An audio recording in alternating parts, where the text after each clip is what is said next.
It's for us an honor to receive today Tony Fine in this within the scope of this graduate course, Diplomatura en Derecho Constitucional Latinoamericano, this graduate course regarding comparative constitutional Latin American law. It's for us an honor and a pleasure receive you, Tony, because if there is someone that worked very hard during years and still working for international capacitation and international education, and especially comparative constitutional law within the scope of Latin America, Europe, Asia, is Tony. I had the opportunity of meeting her years ago, studying in Peru, and I think we visit many places together, and she embodies the international education. She did so much within the scope of Fordham University, and she's still doing. So it's for us an honor to receive you. Estaba diciendo que es para nosotros un honor recibir en el marco de la Diplomatura de Derecho Constitucional Comparado a Tony Fine, porque Tony Fine personifica lo que es una formación internacional, una formación comparada en Derecho Constitucional. Tuve la oportunidad de conocerla en España en un programa financiado por el gobierno, en Perú, en un programa financiado por el gobierno español, y de volver a verla en muchísimas otras actividades. Ella además personificó lo que era la formación en Derecho Internacional en Fordham, donde se dedicó no solamente a Latinoamérica, sino a Europa, Asia, y una formación absolutamente completa desde el punto de vista del derecho constitucional. Y además, a esto se suma su último libro específicamente sobre Becoming a Lawyer, Discovering and Defining Your Professional Persona, que va al núcleo del elemento que nosotros consideramos más trascendentes en esta diplomatura de Derecho Comparado, que es el impacto de la formación internacional en la persona profesional, en el desarrollo de la persona y en la formación de la persona como profesional del derecho. Entonces aquí se resultan específicamente atinentes estos dos aspectos. La historia de formación, de capacitación de Tony, todo lo que ella ha desarrollado, y además el abordaje que ella realiza en su libro sobre el tema. Así que nada más perfecta que su participación. Agradecemos muchísimo a varios de los aquí presentes.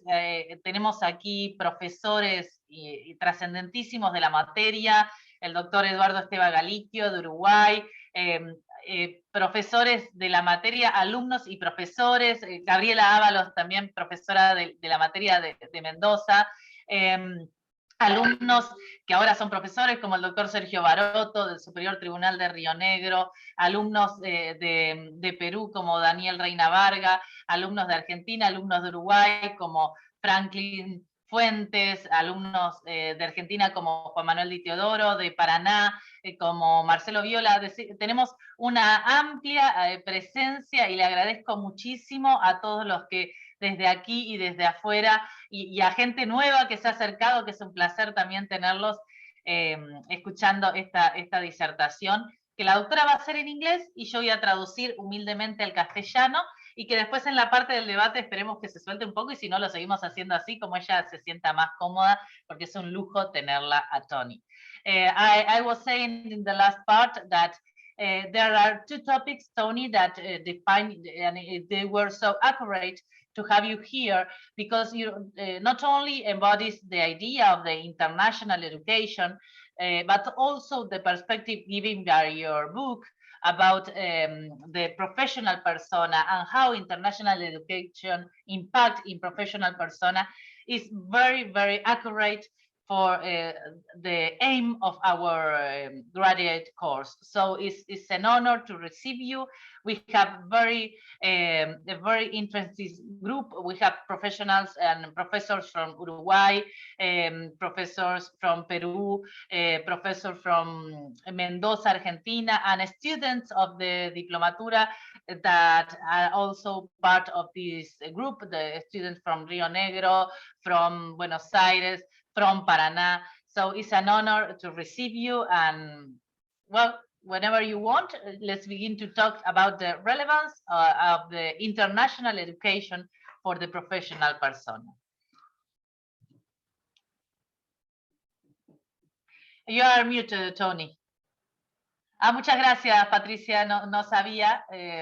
También gente de Uruguay. You're covering all the Argentina. Todos, ¿no? So, Sophia, the honor and the pleasure is mine, and I am so happy to see so many professionals along with graduate students. It's really a great honor. Sophia, you are just one of the people I love most in the whole world. And I was just thinking so fondly when we met at that conference in Lima on comparative constitutional law. And it was a great moment because you have been such a dear friend and colleague for all these years. So thank you. I will try to speak slowly, but I know that Sophia is going to translate from time to time. I do have a PowerPoint, and Sophia, I'll be happy to send this to you later, and you could share it with your colleagues. So I'm going to talk, I'm not sure I'm going to say what Sophia expected me to say, but I'm going to speak a little bit about comparative legal education and professional formation. And I'm going to start with an overview. First, I'm going to talk about the benefits of a comparative perspective, at least from my view. I feel a little bit like that's redundant because you're all here, and you're all here because you understand how important it is to have a comparative perspective. And then I'm going to talk a little bit about professional formation. ¿Quieres traducir? Perfect. Well, I remember we had a lot of fun there in Peru. I just gonna say that. But what she's saying is that the PowerPoint is gonna be allowed. You can have access, and she's gonna approach to two topics. The first one, the benefits of comparative perspective. She's saying, of course, if you are here, it's because you consider it a positive asset. But it is important to point out that topic because I'm sorry, I'm translating in English. I see. You're doing a great job. No, perfecto. Ella está, va a señalarse, va a abocarse a dos temas. El primero son los beneficios de una perspectiva comparada como beneficio para el derecho en general, y el segundo a lo que es la formación internacional en el desarrollo profesional. Y ella planteaba, bueno, el primer tópico es un tópico que ustedes dan por sabido porque por algo están aquí. Aclaro que no, que muchas veces se ha criticado la idea de recurrir a formación comparada, se ha optado por perspectivas más nacionalistas en algunos tópicos. Recordemos Scalia cuando cuestionaba tanto la formación comparada y decía que las salas de tribunales parecían salas de espera de aeropuertos. Así que muy bienvenido a tu tema. I was saying, Tony, I remember when Scalia said that the courts appears to be waiting for planes at the airport because of the use of comparative constitutional law. So it's always important to point out the first topic. So completely. So I'm going to talk about why I think, and you may have other reasons for thinking that a comparative perspective is important. For me, it assists judges, speaking about Scalia, in the resolution of difficult questions. And so you know, when our Supreme Court, for example, in particular with issues on the death penalty, with issues on gay rights, always looked at sort of the world stage over the dissent of Justice Scalia. But a comparative perspective really allows us to see what other smart judges and other jurisdictions are doing. Tell me when you want me to stop, Sophia, sooner or later. Okay, I'll do the slide, and then it provides a basis for legal unification and harmonization. And we know that there have been many, many very successful efforts over the years to harmonize or unify laws across nations in order to be able to accommodate a global economy. The thing I probably like the most about a comparative perspective is that it increases our understanding of our own system. And I have to say that before I started teaching, I was very naive. I didn't even know what a civil law system was.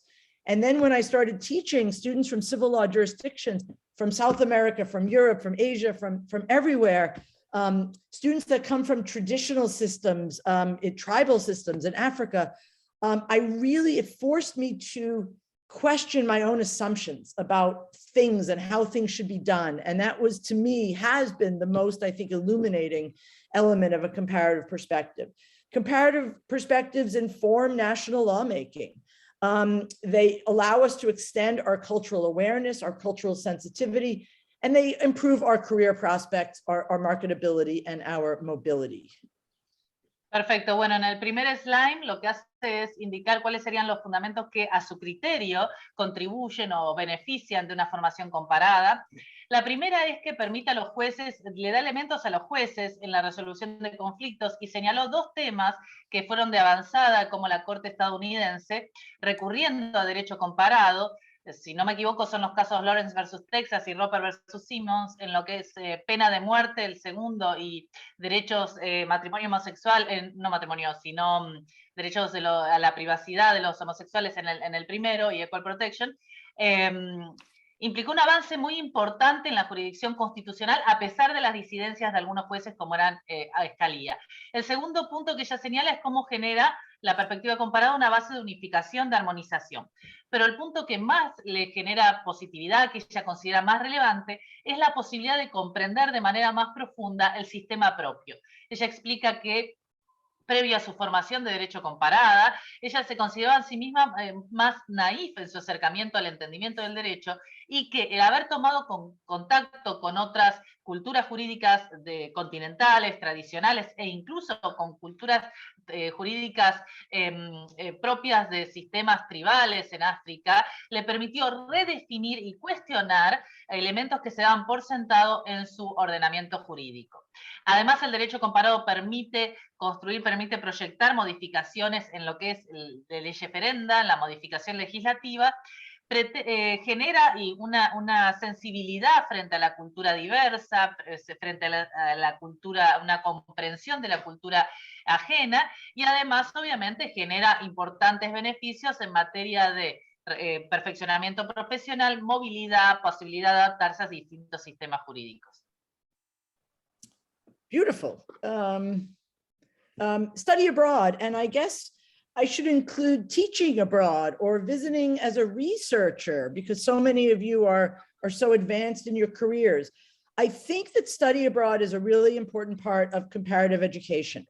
Now, I'll tell you that when I was 20 years old, I studied abroad. I was not a law student yet, but I studied abroad, and the things I learned, not just in the classroom, but especially just enjoying the culture. I studied in Madrid in 1982, and it was an experience that still sticks with me as the greatest learning experience of my entire life.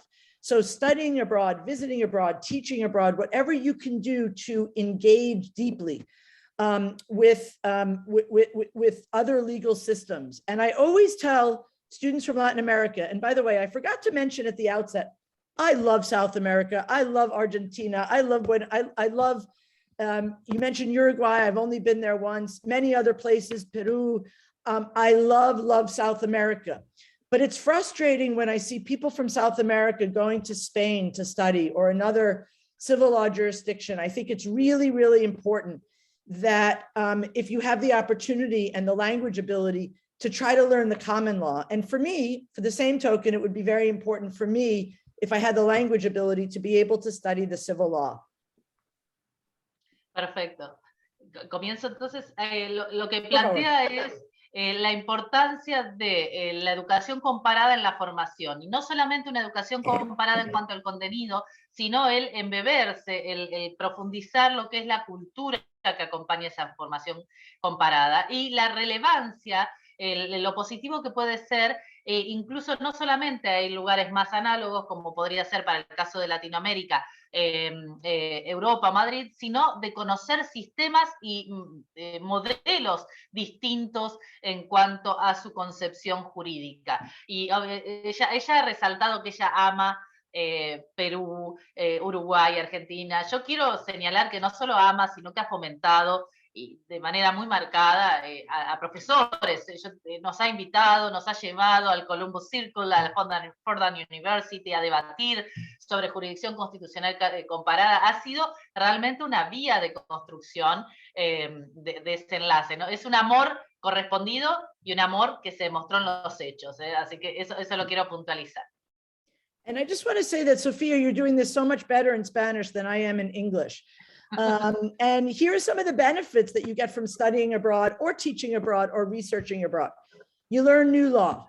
You learn a new legal system. You specialize more deeply in something that you're interested. So if you're a constitutional scholar, you really dig deep into some particular aspect of constitutional law. You get a better appreciation for how other lawyers think.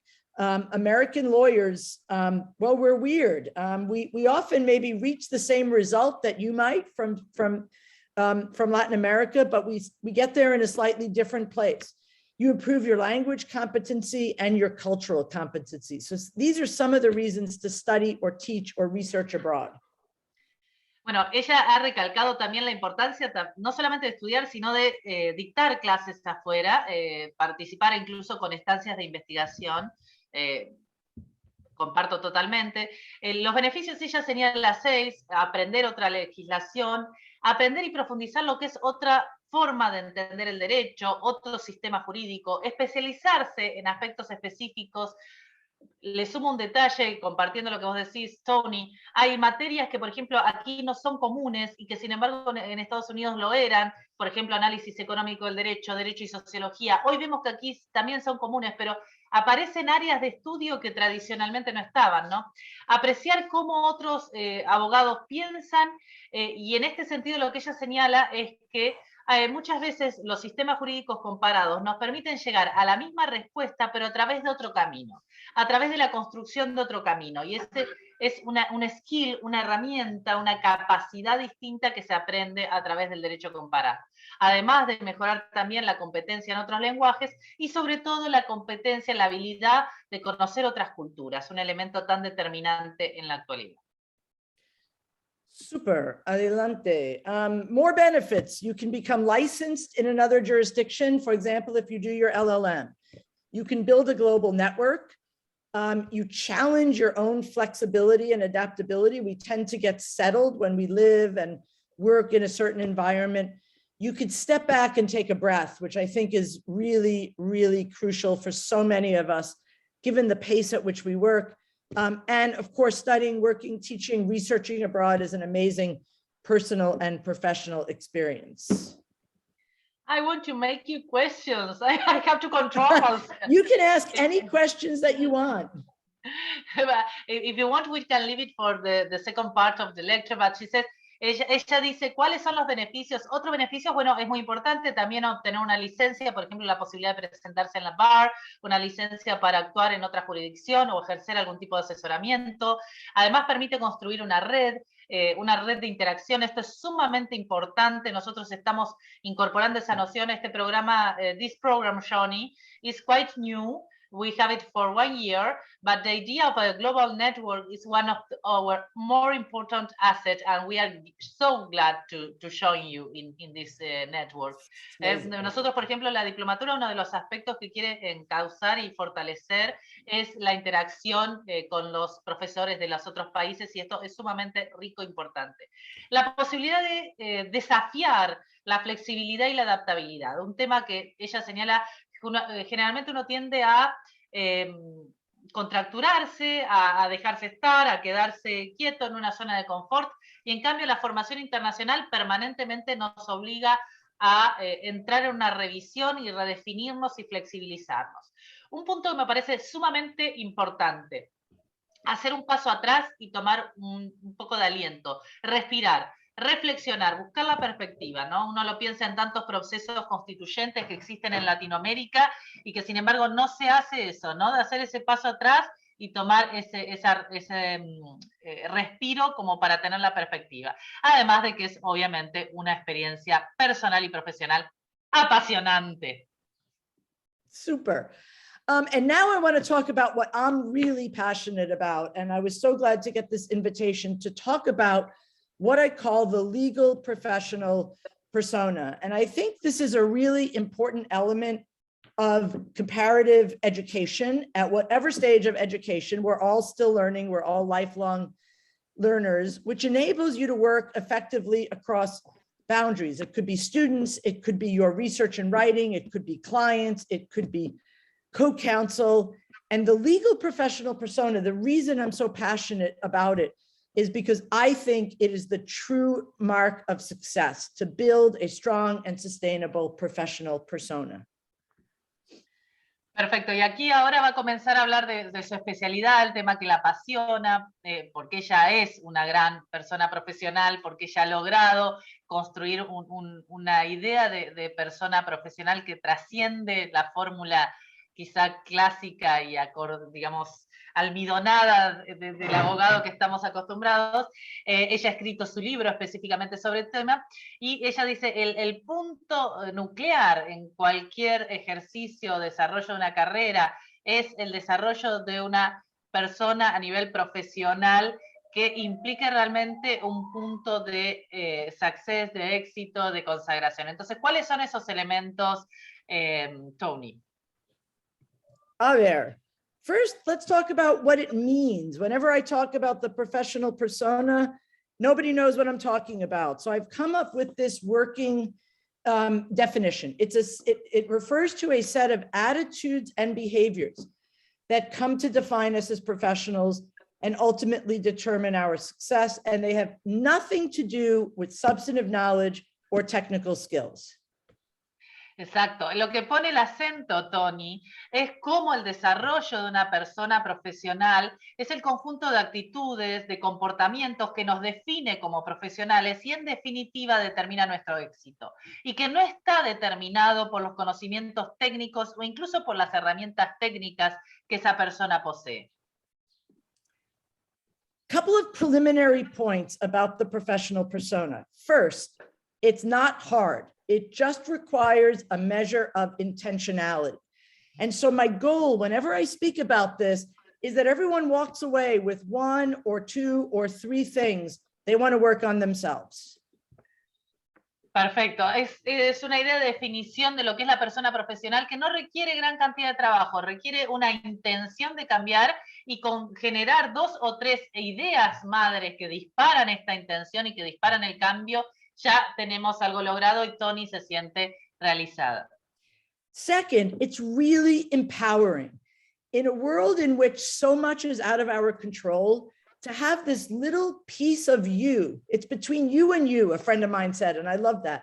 Your development of the professional persona is about you and nobody else. And so really take control, take agency over the development of your professional persona.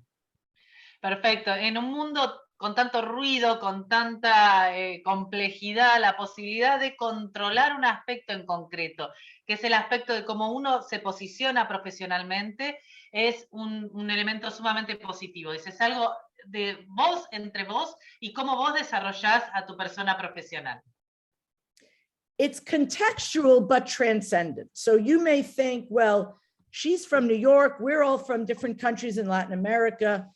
Here's what's great about the comparative view of the professional persona.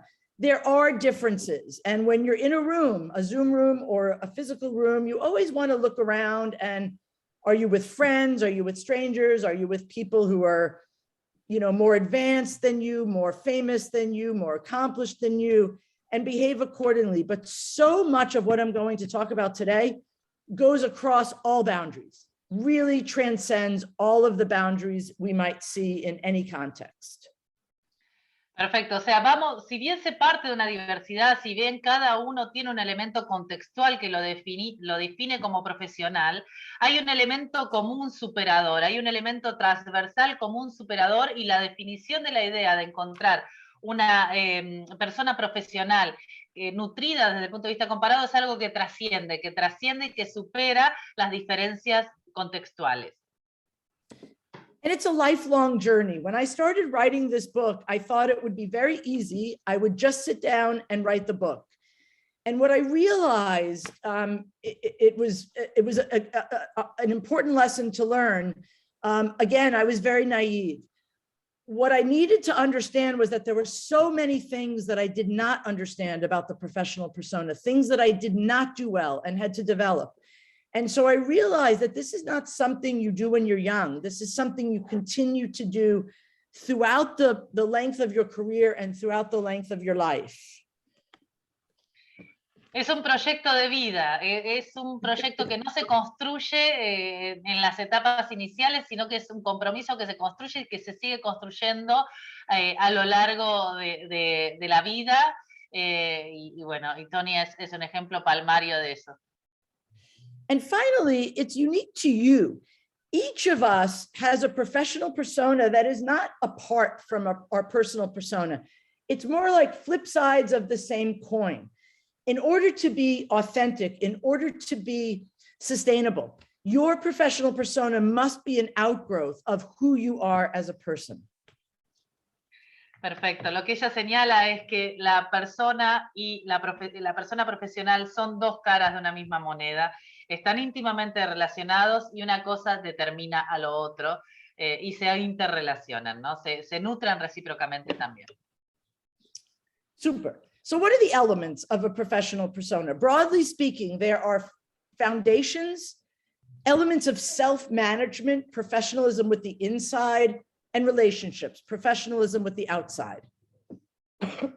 Perfecto. Hay tres elementos en la formación de la persona profesional, los elementos fundantes, lo que es la vinculación con sí mismo, el manejo de sí mismo, y la que es la vinculación con el otro, ¿no? El acercamiento al tercero, al otro, al grupo de personas.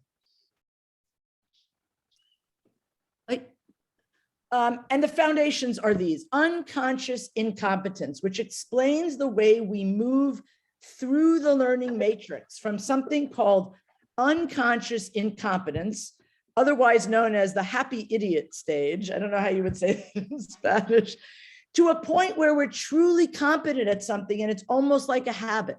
How do we move through those stages? We do that by questioning, by trying, by being coachable. We do that through reflection, deep, meaningful, sustained reflection. And we do that through observation and imitation of others that we see whose qualities we admire and respect.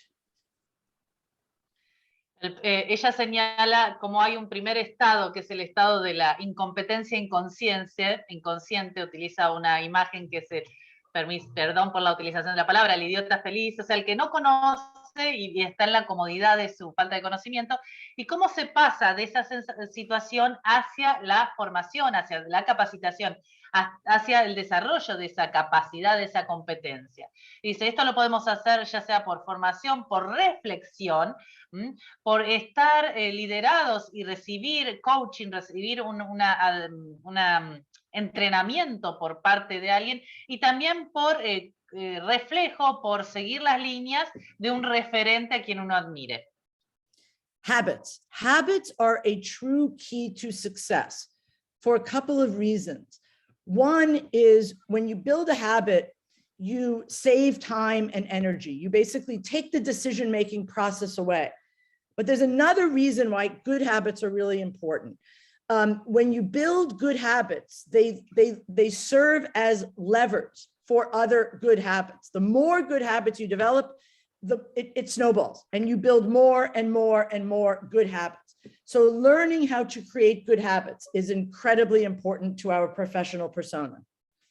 Perfecto, señala que el hábito sirve desde dos puntos de vista. En primer lugar, porque sostiene una producción, permite un adecuado desarrollo profesional, pero además porque los hábitos son disparadores de nuevos hábitos y por lo tanto es un elemento fundamental en la construcción de tu persona profesional. Intelligence is not about IQ so much. Why? Because for the most part, people believe that we can't do anything about our IQ. It's relatively fixed. And it's enough. Whatever it is, it's enough. What's really important and what we can develop over the course of our lifetimes is our social and emotional intelligence. Emotional intelligence being how we understand and moderate our own emotions. Social intelligence is how we relate to others. These are the true markers of success, and these can be developed over the course of our lifetime.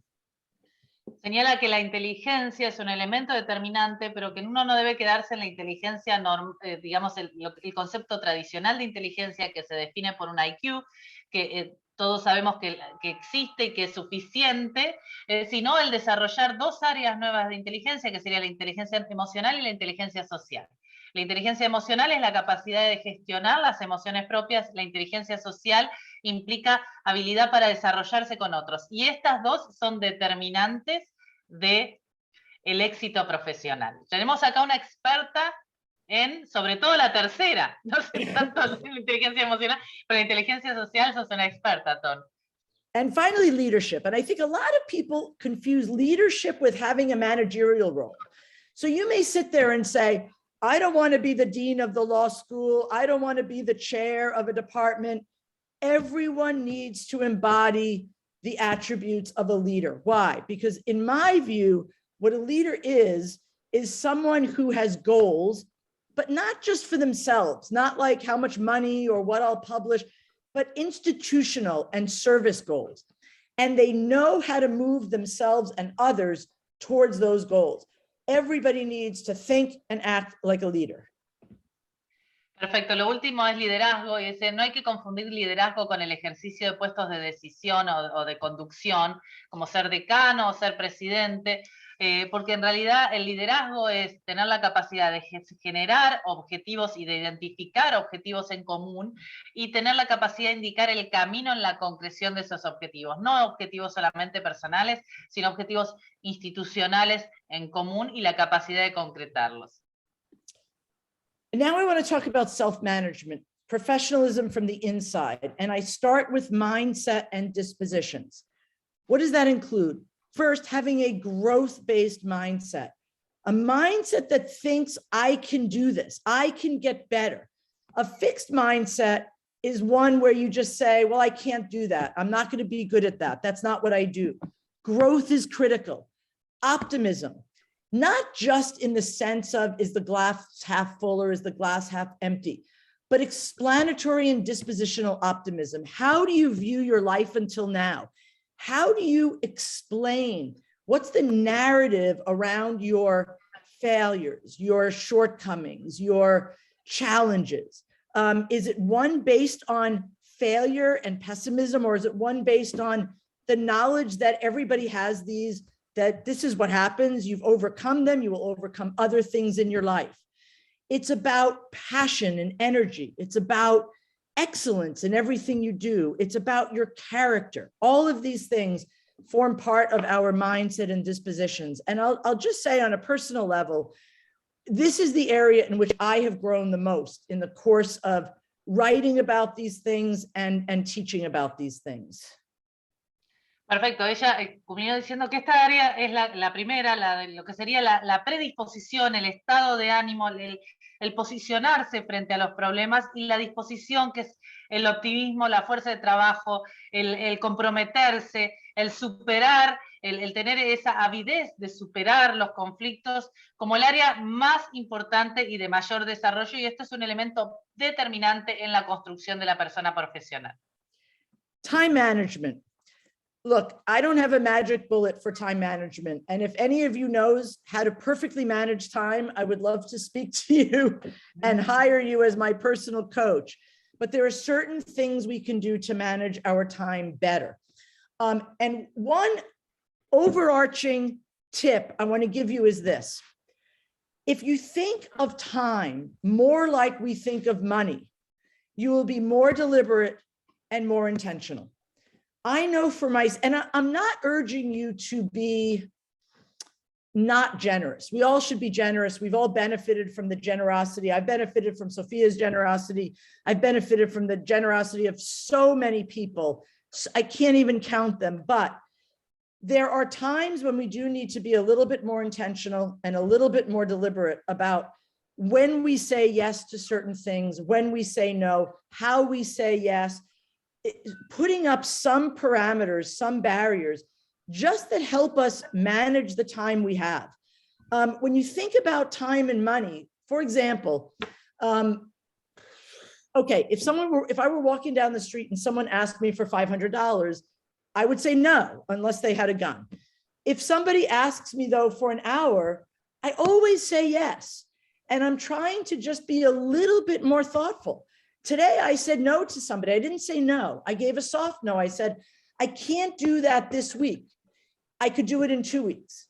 And that's something that I've only started to do. I think many of us are very, very uncomfortable with that. But I think it's really, really important to just take a little more control over how we manage our time. I'll let Sophia translate, and then I'll give you one other tip that I have found very helpful. Uno de los puntos señala es el problema del manejo del tiempo, un problema que tenemos todos y que es dificilísimo de solucionar. Nadie tiene un pleno control, pero ella señala, ¿qué tal si nosotros pensáramos, y esto no implica no ser generosos, porque obviamente la generosidad es un elemento determinante de la persona profesional, pero qué tal si tomáramos plena conciencia de lo que implica el destinar el tiempo y si lo pensáramos comparativamente como si fuese dinero, como si fuese moneda, lo entregaríamos con tanta facilidad, cómo lo distribuiríamos, cómo lo gerenciaríamos en nuestro desarrollo profesional. Si puedo poner una notita al pie, yo tuve un jefe que era bastante grande y él siempre me señalaba de la importancia de lo que era el manejo del tiempo. Carlos Fait, que llegó creo hasta muy grande en la Corte Suprema, creo que en 93, 94 años, y él siempre señalaba la importancia de eso y el poder que nos daba con nosotros mismos el manejo de nuestro tiempo, ¿no? I was telling them about the justice that I used to work at the Supreme Court as he was 94 or 93 years old, and he always said to me that was the key of the professional success, the management of time. I think he's right. I agree with that. One more tip about time management that works for me. I'm old fashioned. I keep a list of to-do things I have to do. I use a notebook. I'm very old fashioned. But when there are certain things that I don't get to, and there are usually 1 or 2 big projects that I don't find time for, I schedule them in my phone. And I schedule them at a time where I think I'll be able to do it. So I'm an early riser, for example. 5 to 8 in the morning, I'll put in that project that I need to work on, or on a weekend. It is scientifically proven that if you schedule things specifically in your agenda, they may get changed, but you're more likely to do them than if you just have a list. So specifically schedule things at specific times, break them down into small things, and you're more likely to get them done if you struggle, as I do, with getting certain projects completed. Bueno, está dando un tip que en el ejercicio profesional, que es identificar aquellos proyectos específicos que nosotros tenemos un apego, un interés particular y que por alguna razón no la llegamos a concretar, y lo identifiquemos en la agenda del teléfono, no solamente en la agenda papel, no solamente una lista, en la agenda, otorgándole un horario específico y en el horario de mayor productividad, porque está demostrado que, más allá de las listas, el otorgar un horario específico en la agenda garantiza un mayor grado de concreción. Well-being is something that everyone in the profession is struggling with. And we know the practical things that we should do. We should sleep, we should eat well, we should hydrate, we should exercise, we should meditate. We should have, a social and emotional connection to others. We should have some spirituality in our lives. And I think all of that is important. And I'll let Sophia mention that, and then I'll get to something I think is even more important. Finalmente pasa, te confieso que tuve que googlearlo, busqué que era well-being, y sería bienestar, un bienestar, al punto que lo tuve que googlear porque es difícil darle la trascendencia institucional que lo tiene. Señala Tony la importancia de cuidarse, de dormir bien, pero sobre todo de tener una dimensión espiritual en el desarrollo profesional como un elemento determinante de nuestro éxito profesional. I was telling Tony that I have to Google to check if it was okay, the meaning of well-being, because I wasn't Bienestar, bienestar.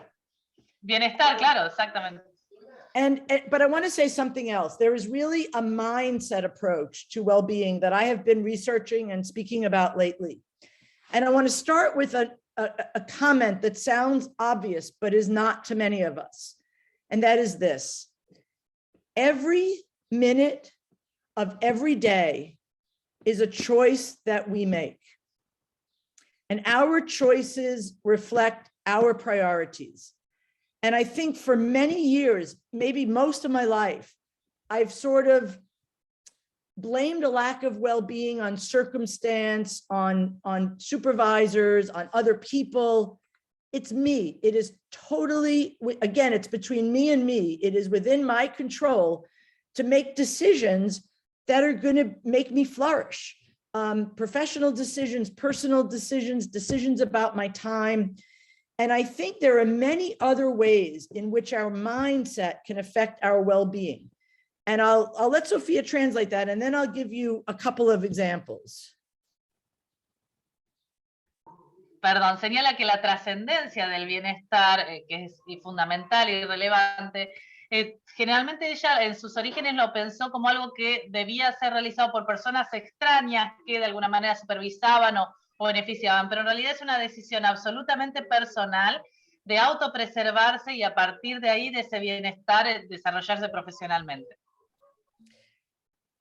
For example, I was just before this lecture, I was in Brazil. It's amazing how we can travel so quickly these days. I was on Zoom in Brazil with a bunch of lawyers and at a big law firm, BMA law firm, very good law firm. And I said to them, one day, maybe you're walking down the hallway and you see a partner and he's usually very friendly towards you, but this day he kind of ignores you and he doesn't really stop to say hello and kiss you. Like, you know, those Brazilians are always kissing. And I said, one way to interpret that is, I must have done something wrong. I'm getting fired. I did a bad assignment. I made a mistake, something I did wrong. How self-centered can we be? Another much more probable narrative is, oh, poor Felipe. Maybe he has a problem with a client. Maybe he's not feeling well. Maybe he had a fight with his wife.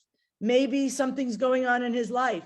The narrative that we choose to tell ourselves is so subjective. And some of us fall into these very negative narratives, which is really self-centered and generally completely inconsistent with the reality. Ella señala un ejemplo que a veces acaba de terminar un Zoom con Brasil hace muy poquito. Hice en un curso de capacitación para abogados, con una conferencia de capacitación para abogados, y explica cómo hay veces donde la autonarrativa, la forma en que nosotros nos explicamos el mundo, nos condiciona y nos puede llevar a errores, como por ahí encontrarnos con un colega y presumir que determinada actitud puede verse algún problema de uno y no otra situación del otro. Es un elemento que nos lleva a cometer errores y a no comprender y a desarrollar después relaciones que no tienen la misma efectividad, ¿no? Así que la importancia, yo diría también, de ponerse en el lugar del otro, ¿no? De entender que eso sirve tanto en el desarrollo profesional como en la perspectiva comparada. That's just an example, but there are so many ways in which we could orient our minds to being more positive and telling ourselves narratives that are much more healthy. And the final sort of pillar of the professional persona is relationships, professionalism with the outside. And that includes working with others, learning how to collaborate, learning how to be part of a team rather than focused on ourselves, learning to be gracious and graceful and inclusive in our thinking, learning how to manage our microaggressions and our implicit biases.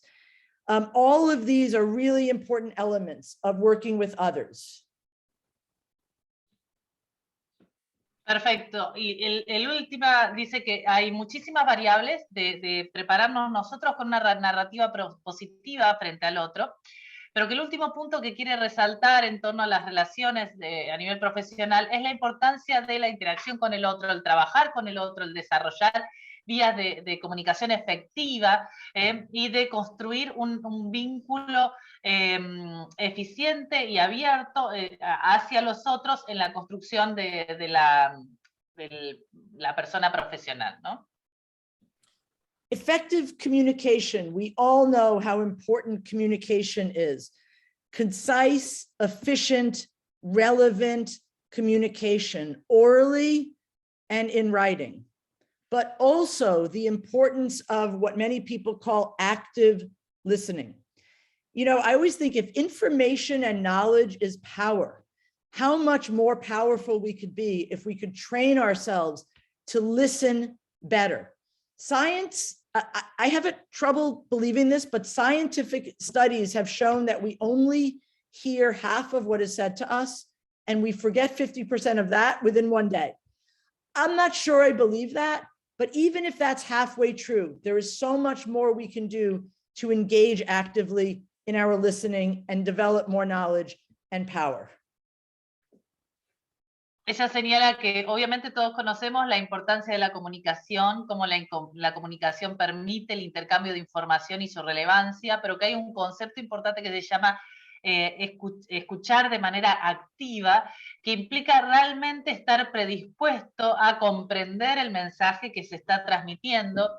Señala que hay estudios que han demostrado que uno escucha el 50% de lo que le dice y que de eso solamente se registra el 50%. Entonces la importancia, el poder, el empoderamiento que se genera por escuchar activamente y comprender lo que se esté diciendo, independientemente de que se comparta o no. I said, you might not agree, but the relevance of listening is very important anyway. It really is, and lawyers, at least US lawyers, are very, very bad at it. And that's it. I look forward to your comments and your questions and your thoughts. And my email addresses are here. I can also put it in the chat so that I can close the screen and see you more closely. So thank you all so much. And Sophia, you were amazing. No, thank you. Thank you. You were so generous. And I have a lot of questions. So before opening the question for the rest of the group, I have a lot of them, but if it is okay, can I begin with one? If it is okay. I listening to all your suggestions and recommendations, and I thinking them as an individual level, but also in comparative study levels. So you spoke, for example, about the relevance of the active listening, about the relevance of interacting with others, and how it is possible in a world where, even though there is a lot of homogenization, there is a lot of looking forward unification, there is also a lot of tendency of multiculturalism, nationalization. How is possible to build this communication in this contextual situation? La pregunta es, aplicando los conocimientos en lo que es el desarrollo individual y también institucional, ¿cómo es posible abrir el escuchar al otro, el comprender al otro, el desarrollar instancias de estudio comparado en un mundo donde cohabitan dos tensiones, ¿no? Por un lado, la uniformación, el generar una homogeneización, sería derecho constitucional latinoamericano comparado, pero también un multiculturalismo, una particularización, dimensiones nacionalistas. ¿Cómo es posible construir ese balance? It's a great question, and it's a very difficult question. And I think, Sophia, it demonstrates the really, really enormous importance of listening, not just with our ears, but body language, all sorts of non-verbal cues that people may give us. And so I remember, I'll just tell you all a story. I was on a dean search a couple of years ago, and one of the finalists was this guy. I like him a lot, nice guy, but the interview was over, and he didn't get that the interview was over, and everybody knew that the interview was over, and he went on and on and on and on. And it was very, very uncomfortable. And everyone said, hey, this guy is kind of clueless. He cannot read people at all. And so I think that we underestimate, well, we maybe underestimate and overestimate the differences amongst us. But I think if we are really attuned to other people, regardless of their cultural background, regardless of how how unfamiliar we are with something about them, whether it's race, religion, gender, sexuality, age, that we need to really try to pick up on these sometimes very, very subtle clues that people are sending us in nonverbal ways. It's very difficult, though. La verdad que me parece fantástico el approach. Nunca hubiese esperado esa respuesta. Sincerely, I never expected that. Ella señala que en esta interacción y en esta idea de el escuchar activa, esta escucha activa, es muy importante estar no solo atento a la fórmula tradicional de comunicación, sino a todas aquellas comunicaciones, a todos aquellos aspectos que nos trae el otro desde otras vías. Y estar atentos a aquellos detalles, a aquellas pistas que nos permiten comprender a mayor profundidad el otro. Cuenta el ejemplo de hace unos años que tuvo que seleccionar un candidato a decano para una universidad y que parecía una persona sumamente formada, era una persona sumamente formada, pero que en el desarrollo de la entrevista todos habían sentido que la entrevista había terminado menos él, y él continuaba. Entonces, el problema fue que esta persona no era capaz de identificar lo que estaba ocurriendo con el otro, la importancia de identificar esto. Creo que eso nos invita a todos como profesionales a superar nuestra zona de confort y realmente intentar entender al otro sistema, al otro profesional desde otras perspectivas, algo que tal vez aparece como tan básico, pero que sin embargo hemos olvidado y eso nos ha impedido superar tantos obstáculos, ¿no? No sé si hay alguien que tenga una pregunta en concreto, si no yo puedo seguir preguntando, si alguien quiere puede levantar la mano. ¿Está Tony o se fue? Emmanuel? Ah, sorry, you moved, so I couldn't find you. Is there I'm here, any I'm still here. Yeah, sorry. You know, Tony, we have two professors of Uruguay that are great. Three. No, but, Professor Esteban Galiquio is professor in our course, but Emmanuel and Gabriel are students, but they are professors in Uruguay, and the three, and Franklin also. The four of them have two questions. They are from Uruguay. They have been so active during all the course last year that they are like our rock stars. So if it is okay for all of you, I will first give the word to Esteban Galiquio. Y si les parece bien, le doy primero la palabra al maestro, que es el doctor Esteban Galiquio. El doctor Galiquio is the founder of the, he's the leader of the Uruguay group of professors that study constitutional comparative law. So we are glad to hear you. Doctor Esteban, le escuchamos a usted la pregunta primero.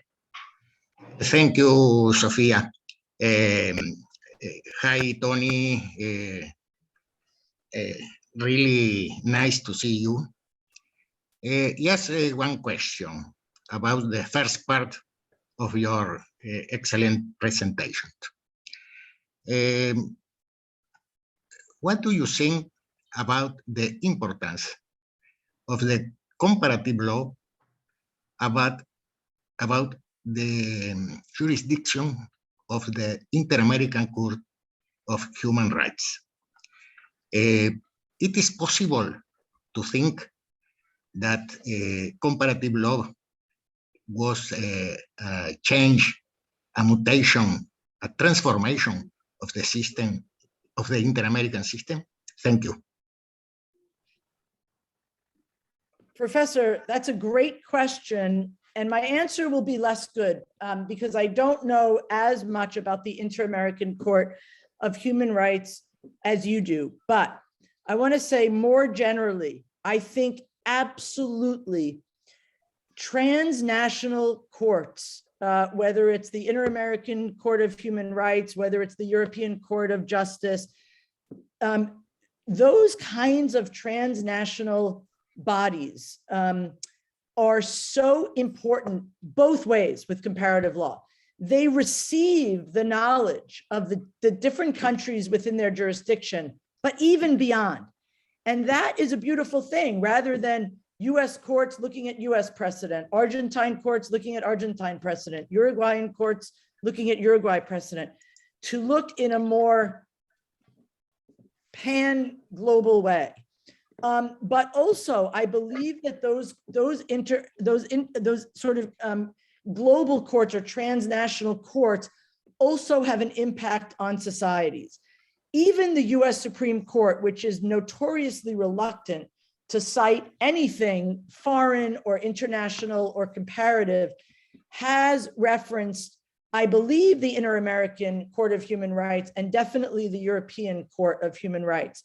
So I think, especially on death penalty cases, I mean, the whole abortion thing is something that we could spend many hours talking about now. You probably know what we're expecting here in the US based on the Supreme Court leak. But I think, Professor, that is such an important comment both ways. They inform and they are informed by. And I think that's exactly what should be. And we should be more willing to be informed by and inform those kinds of transnational courts. Thank you, very interesting. No sé si es necesario que traduzca. Me parece que no, ¿no? Alguien no sé, Tony, ¿te parece bien que lo traduzca o seguimos con las preguntas en inglés? Si no, lo hago muy sintéticamente. La pregunta del doctor Esteban Galiquio iba por el lado de la trascendencia o el impacto de las cortes regionales en derechos humanos o internacionales en derechos humanos en la construcción de un derecho comparado y un derecho común. Su posición sobre el tema. Y lo que señaló Tony es que le considera que es un elemento fundante y determinante, tanto porque se informa de manera comparada, es decir, la Corte Interamericana se nutre de las distintas posiciones de los distintos países y a su vez informa, repercute de manera positiva. Perhaps if I might add a small question related to that, but do you think that, for example, comparative constitutional law in Latin America has to find its source in the Inter-American Court of Human Rights? Because there are some papers of Eduardo Ferrer MacGregor and Humberto Nogueira Alcalá that says that the unification of the interpretation by the Inter-American Court of Human Rights is the source of the new comparative constitutional law in Latin America. So it generates a big conflict regarding it. What do you think? So I don't know enough about the jurisdiction. That's another thing I want to study of the European Court of Human Rights. By the way, is Diego Ferrer still on the court? From Mexico? He's an old friend of mine. He's brilliant also. You know, I don't know enough about it. What I want to say is that nations still have their independences. I just don't know enough about the jurisdiction, I guess I should say. I feel like nations should still have the opportunity to reflect national goals, national ambitions, national principles and priorities. But there is a point at which those national goals, principles, and priorities might defeat human rights goals that should be pan-continental. And so I guess that's a bit of a workaround and a bit of a cowardly response. I think maybe what I'm saying is that the International Court could set a baseline, but never a high point. But I really don't know enough about its jurisdiction. Perfect. It's the criteria that Eduardo Ferrer adopted in Cabrera García. La pregunta era, bueno, pero entonces el derecho común latinoamericano tiene su fuente en la interpretación de la Corte Interamericana, y lo que señala Tony es que habría que tener en cuenta la regulación específica de lo que es la competencia, pero que se entiende que los países deben tener todavía la posibilidad de definir sus objetivos, sus principios. No me acuerdo qué otra palabra you said, goals, principles and... Priorities. Y prioridades, exactamente. Pero igualmente estos objetivos, principios y prioridades pueden tener como límite los derechos humanos, no deben afectar los derechos humanos. Entonces, la Corte Interamericana puede establecer la base, el piso, pero a partir de ahí pueden construir los estados, siempre en miras a una mejor tutela, sus propios objetivos, principios y prioridades. Excelente, Tony, muchas gracias. Bueno, vamos entonces a la pregunta de Manuel. Manuel es un joven profesor uruguayo, brillante, ahora se va a estudiar a España, si Dios quiere, y ojalá algún día pueda pisar también Estados Unidos, es un profesor excelente. Manuel, te escuchamos. First of all, Tony, that you made an awesome class. So thanks a lot. Thanks a lot for being awake such a late in the US. And well, I want to make you two questions. First of all, for starting with the number one, when we talk about self-management, I thought about us, I mean, lawyers, that we work with conflict itself all the time. So should we have, I mean, are you suggesting that we should have some kind of psychological coaching all the time? I mean, as well as we have counters, as well as we have, I don't know, some kind of people that work with us. Should we have someone that work with our minds? Because as I said, we are working with conflict itself all the time. And the number two, or the second question, just and I'll leave you in peace. The last question is, I heard about, I mean, I was reading about an Italian constitutional professor. He worked with comparative constitutional law.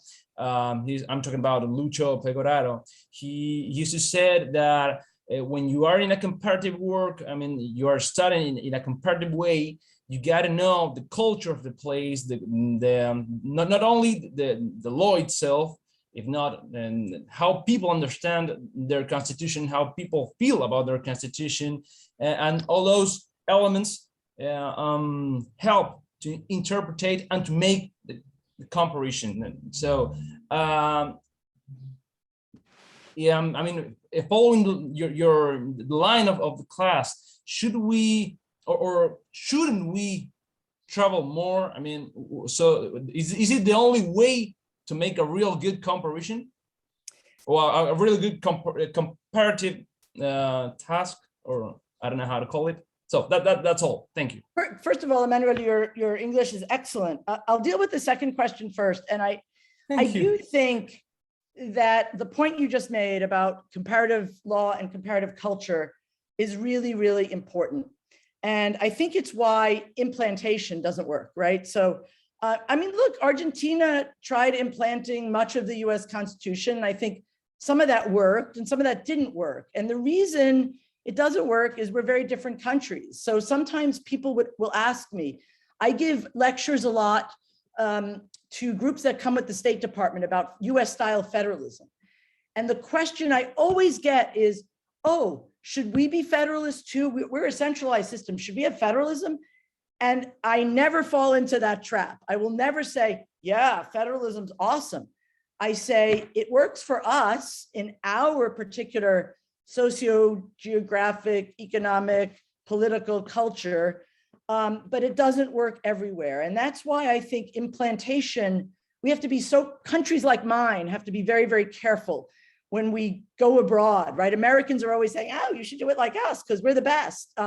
Well, we're not the best. And even if we were the best, it doesn't mean it's going to work in Argentina or Uruguay or anywhere else. And so I do think that having an understanding of culture is really important to comparative law. They go hand in hand. And I do think ideally, Emmanuel, you'd go back and spend time in Spain, you'd go spend time in Italy, you'd go spend time in Japan and China and Germany. Of course, that's impractical for most of us. And so what I think is great about this forum, for example, is at least it brings together people from all over Latin America, all over South America. And that's a start. And listening, and again, listening, understanding, and trying to learn. So for example, if you learn something about, Italian law and you say, well, that's weird, to sort of try to understand the culture enough to be able to understand why they do that, right? And when I explain US style federalism to my students, or I don't know, something, the jury system, here's a perfect example, the jury system, everyone thinks the jury system is insane. And it kind of is, until you understand that it derived directly from a list of grievances we had against the British Crown, right? It is a direct line to grievances against the British Crown. And when you explain that, people understand it a little better. So I think it's, again, you don't necessarily need to travel all the time, but having these kinds of dialogues where we explain, let me just give you an incredible example that someone once said to me, and I was shocked by it because I never thought about it before. I was explaining punitive damages in civil cases. And someone from Germany said to me, is that because your criminal system is not good enough to accommodate those kinds of actions? And I was dumbstruck because I never really thought about punitive damages. I understand that it's controversial, but I never thought of it as a shortcoming of our criminal system, which a German, of course, would see. And so the more you learn about the culture and the background and the history, it really informs constitutional law. So maybe, Sophia, next time we all meet together in some exotic European location so we can ask those questions. But Emmanuel, I could see why Sophia thinks you're brilliant, and that question is so thoughtful and important. The first question, look, here's a big reason behind why lawyers suffer from well-being. As you said, Emmanuel, we are constantly confronted with conflict, and we're constantly evaluating risk. That's the other thing we do, not just conflict. We always see the problems, right? And we're trained to do that, and that's really important. But it does lead to risk adverseness and sort of maybe an adversarial approach to things in our other aspects of our lives that don't serve us well. I don't know that we all need counseling, but I think we all need to have a little voice on our shoulder that sometimes says, this is not personal, or, you can identify risk and act on risk when it comes to your client. But you know what I did last weekend? And I'm very afraid of everything. I went rowing for the first time. Some friends invited me to go rowing, and I went rowing in the Genesee River. And the old me would have said, oh my God, by the way, they didn't even put vests on us. I could die, all sorts of things could happen. And I just decided as I get older that I want to be a little less risk adverse, not crazy, but a little bit more open. And so I think if we try to compartmentalize our work a little bit more, we can work out of that. But of course, sometimes we do need counseling because sometimes we're just too far over the edge.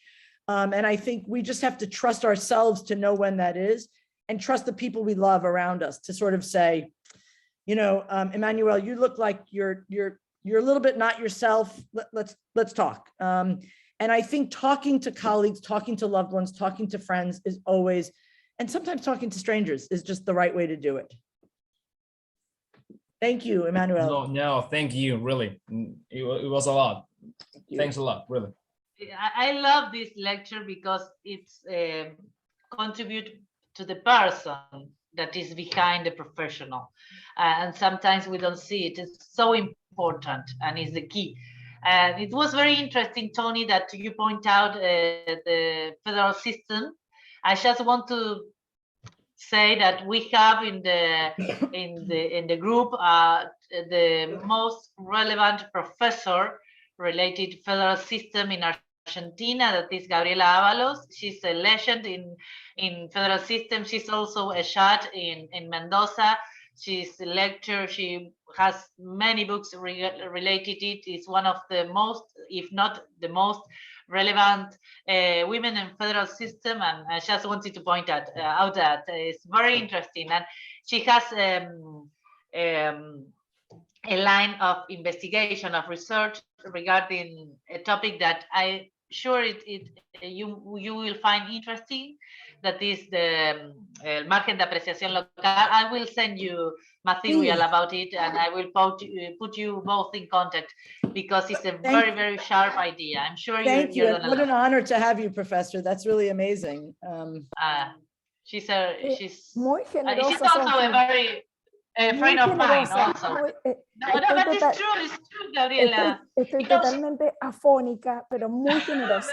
Así que vos traducís. I don't know what you have been talking about, that you have, I'm sure you were lecturing a lot, but she's a young woman that is I would say in Spanish, dice las cosas como deben ser dichas y tiene una relevancia muy importante en el ámbito académico argentino.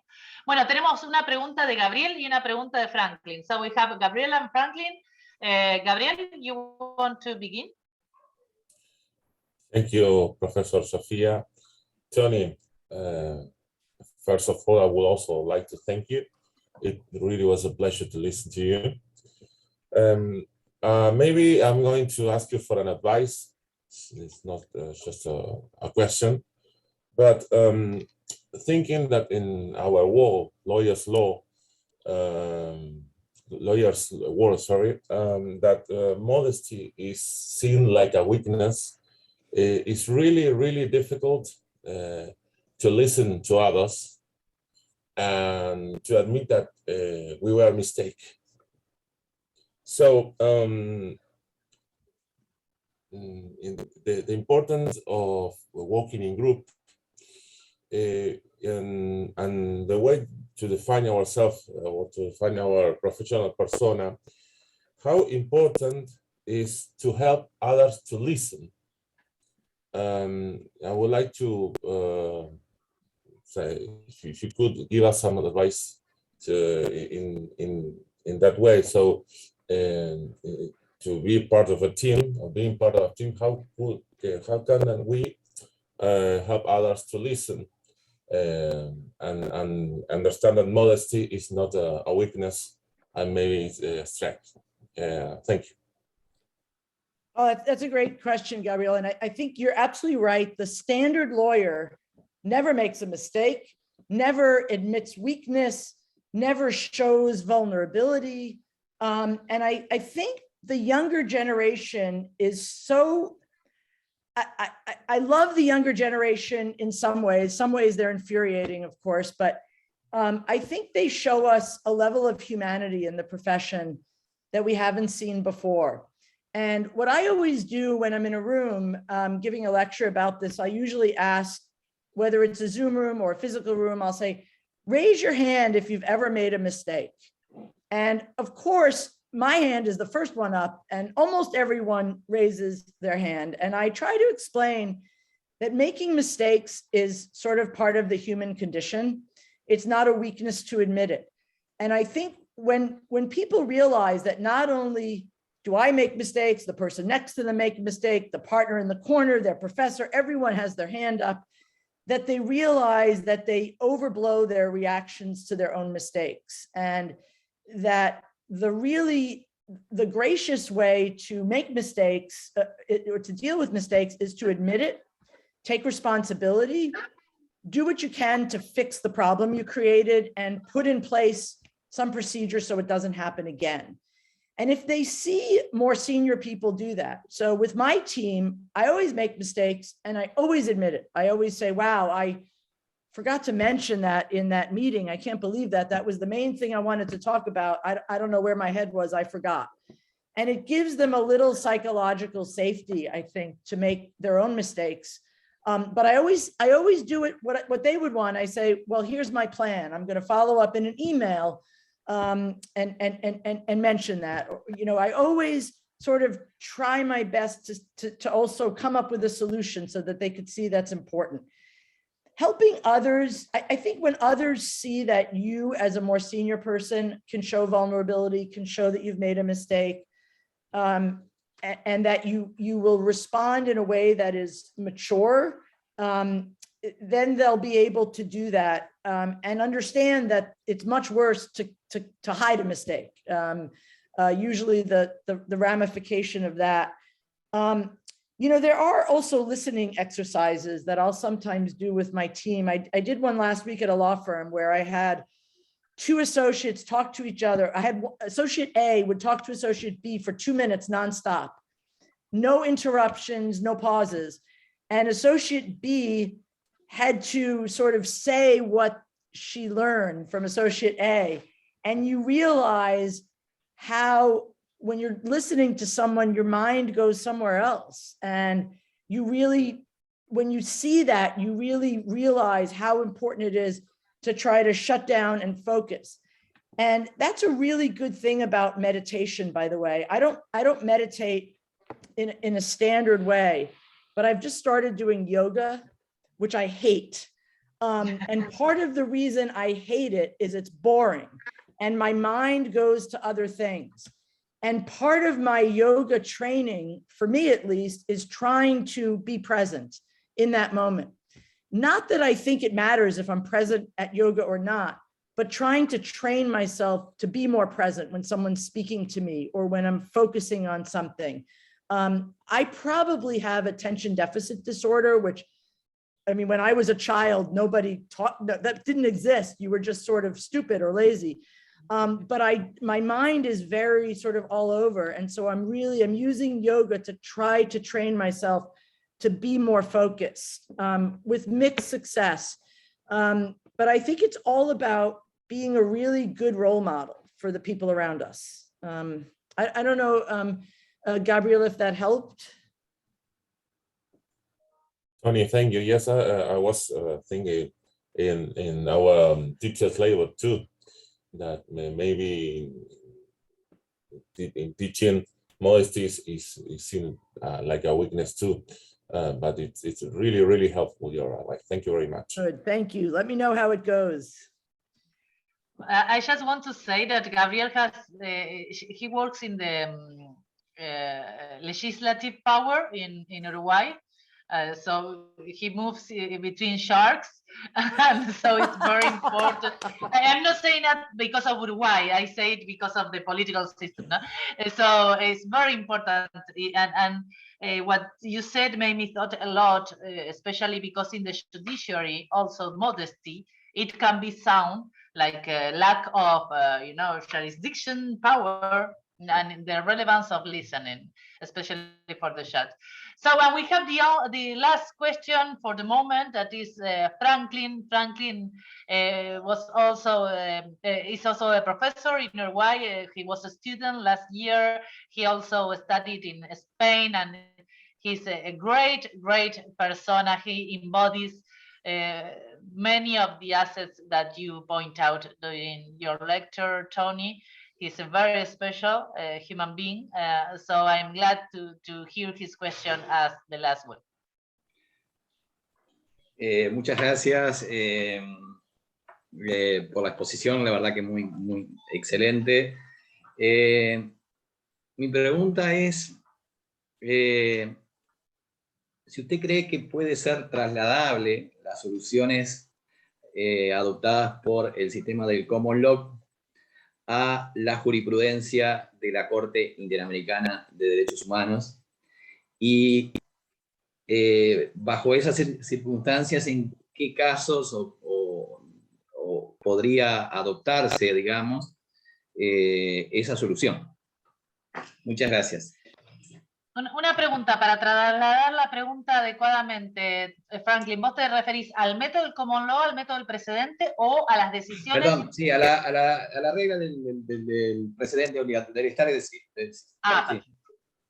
Sí. So the question is if it is possible to translate into the inter-American system of human rights, especially the action of the Inter-American Court of Human Rights, the stare decisis, the system of the stare decisis. If it is possible, according it is known within the scope of the common law. I don't know if it is, if I said it correctly in English. I understand. I think I understand. And it's another great question that, again, I feel unqualified to answer. And this is where the transportation becomes problematic, right? Just take US style precedent and move it to a civil law jurisdiction, or even worse, a court that is pan civil law jurisdiction. Look, I know that certain countries, anyone from Brazil, I think not. Brazil has played with precedent and summi vinculante, they call it. I think it's always possible to import some system of precedent and stare decisis. It's a harder question whether it's a good idea, right? And I don't feel qualified to say that. I think it's always possible. You know, I could come in a complete outsider if the Inter-American Court of Human Rights invited me to Costa Rica. I would come and I would say, yes, here's how you do it. You do this, you do this. Here are some options. It's always possible, but I don't know enough to know if it's a good idea. And if it were implemented, in what fashion. So something more like the Mexican approach or the Brazilian approach, or more like the US approach, which is pretty deep and a pretty major departure from where most or all Latin American countries are now. So the answer to the question, I think it's possible. I just don't know it's a good idea. Bueno, la respuesta dice mucho, a pesar de que pretende no decir tanto, porque dice, es posible, obviamente, es posible hacer un trasplante. El problema ¿es una buena idea? O en realidad es necesario abrir y escuchar también a las otras versiones, a la versión del método de precedentes que está aplicando México, a la versión del método de precedentes que está aplicando Brasil. Yo le sumaría también el método de lo que es la cosa juzgada constitucional en Colombia o el método del precedente constitucional en Perú. La importancia de escuchar al otro y la riqueza de escuchar al otro a nivel derecho comparado, y no pensar que hay un solo método de precedente, le sumaría yo, como es el estadounidense. Y me parece que eso es algo muy importante en la construcción de un estándar. Otra pregunta sería, que no la quiero ya involucrar a Tony porque es más específica sobre el tema, es, claro, cuando no tiene ningún tipo de método, la falta de total método frente a una jurisprudencia vinculante, bueno, pero eso nos lleva a otro aspecto, ¿no? Pero claro, no es solamente un método de precedente estadounidense. Hay muchas realidades, muchas respuestas. No sé si hay alguna otra pregunta. Ya ha sido muy generosa, Tony, con el tiempo. Con el tiempo, me sé. Bueno, es un placer. Yo te agradezco mucho. For me, it has been a present. I always wanted you to share with us. Para mí ha sido un placer. Siempre he querido traerte. Because many times we associate United States with success with an idea of being individualist, of a very, very scope view of what can be success.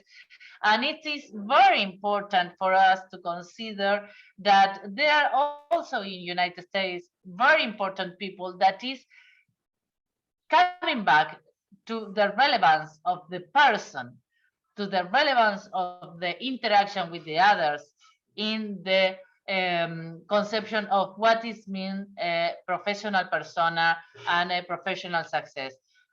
It's very important. I know that this book is a work after a life of fulfilling goals and a life of success that I could be witness. O sea, yo sé que este libro y esta concepción del éxito profesional con la perspectiva que nos dio Tony es la construcción después de una vida de haber armado un camino exitoso, porque creo que es una de las personas más queridas.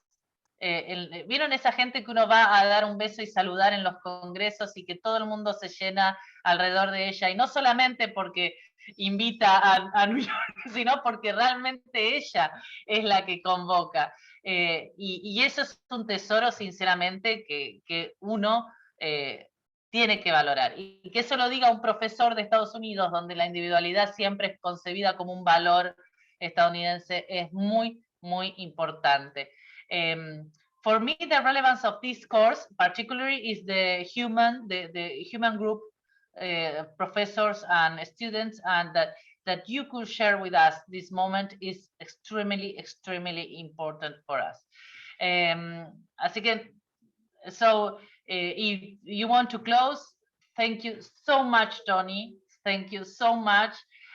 I hope you can present your book in colegios de abogados, because it's very important for young generations to understand what is to be successful and what is relevant as a professional career. So I hope we can arrange in different places the presentation of your book. But for the moment, I don't want to take you more time, so I give you the microphone for the last minutes. So, Sophia, that was very generous, very lovely. And I just want to say what a joy it is to be with you, Sophia, and your colleagues, brilliant professionals. And I would love to come to Argentina or all these places that you come from, Uruguay. I would love that. And I really, I feel very passionate about this topic and sharing what I've learned to young lawyers and also not so young lawyers, because I think maybe we're a little bit more open to some of these concepts when we're a little more mature. And I am so grateful to all of you for your time and your kind words. And I hope we'll meet in person. And Sofía, te mando un abrazo súper fuerte y ojalá que nos conocemos personalmente dentro de poco. Va a ser así, lo vamos a hacer así. Chao, Te manda chao. saludos papá, te manda saludos Pablo Garabarino, que estuvo tratando de conectarse. Gracias, chao. Muchas gracias. Un beso. Hermosa reunión. Volvimos a lo humano, ¿no? Que es tan valioso. Muchas gracias a todos los que estuvieron ahí. Un abrazo muy, muy grande, muy, muy grande. Felicitaciones, Sofi.